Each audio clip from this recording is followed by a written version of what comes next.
उसमें भी बहुत क्यों हो रहा है ये पेन, इस बेलन के थ्रू आप अपने शरीर के दर्दों से कैसे निजात पा सकते हैं? कमर दर्द, गर्दन दर्द, का स्लिप सब में काम आ सकता है। वो अलग अलग तरीके के बेलन है यहाँ पे, सबके पास, किसी के पास पतला है, ये मोटा भी है, और सबका अलग अलग फायदा है। ये देखो, ये जो है थोड़ा हल्का है तो थोड़ा भारी है, लेकिन इसका साइज अच्छा है तो ये पूरा एरिया कवर करेगा, लेकिन वजन ये ज्यादा अच्छा है। अगर थोड़ा सा भारी रहेगा तो प्रेशर अच्छा आएगा हमारे पास।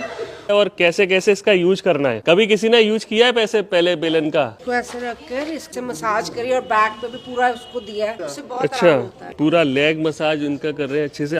पूरा हल्के हल्के से जाना, ताकत नहीं लगानी है। आपको प्रेशर तो नहीं लग रहा है? जब ये जाएगा इस तरीके से, आपका जो फासिया रिलीज करेगा, मसल को रिलैक्स करेगा, और उससे आपका पेन जो है वो धीरे धीरे करके कम होने लगेगा। तो जो फुल बॉडी मसाज अगर लेनी हो तो आप एक बार में ले सकते हो। यहाँ स्पाइन के जितने भी वर्टिब्रा हैं, ये हमारे बॉडी के अलग अलग ऑर्गन से कनेक्टेड होते हैं। यहाँ से ऐसी नर्व्स जा रही हैं, पूरे शरीर को चलाती हैं। तो अगर आप स्पाइन को करते हो डेली 2 से 3 मिनट, तो आप पूरी बॉडी की एक मसाज कर लेते हो, सारे ऑर्गन्स को आप एक्टिवेट कर लेते हो, और उनसे दर्द के साथ साथ दूसरी प्रॉब्लम भी क्योर होने लगती है। इसके अलावा ये जो हमारी पिंडलियां हैं, जैसे सर कर रहे हैं, सर अच्छी रोटी भी बेलते होंगे, सर अच्छी रोटी भी बेलते होंगे, ठीक है। तो ये जो पिंडलियां सही कर रहे हैं, पिंडलियों में क्या है सर, देखिए, पिंडलियों को सेकंड हार्ट बोलते हैं। दिन भर हम लोग खड़े रहते हैं, बैठे रहते हैं, तो ब्लड सर्कुलेशन नीचे आ जाता है, ऊपर नहीं जा पाता। अगर ये डेली आपने रात को कर लिया तो क्या होगा कि ब्लड सर्कुलेशन वापस ऊपर जाएगा, और पिंडलियां जितनी मुलायम रहेंगी। कई लोग मिलेंगे सर जिनकी बहुत सख्त होंगी, तो वो सख्त पिंडलियां क्या करती हैं,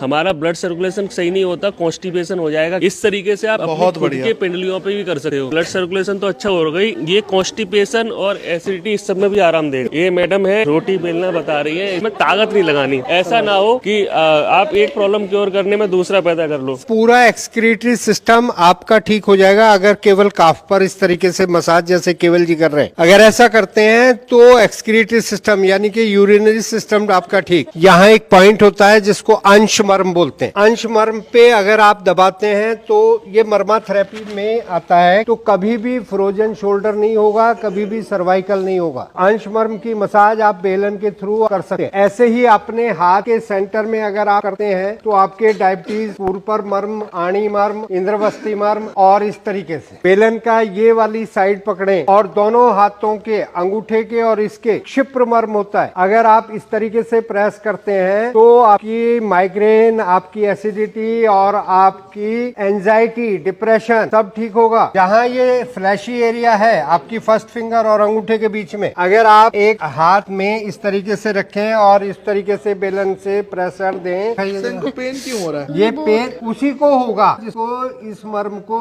दबाने से माइग्रेन ठीक हो रहा है। अगर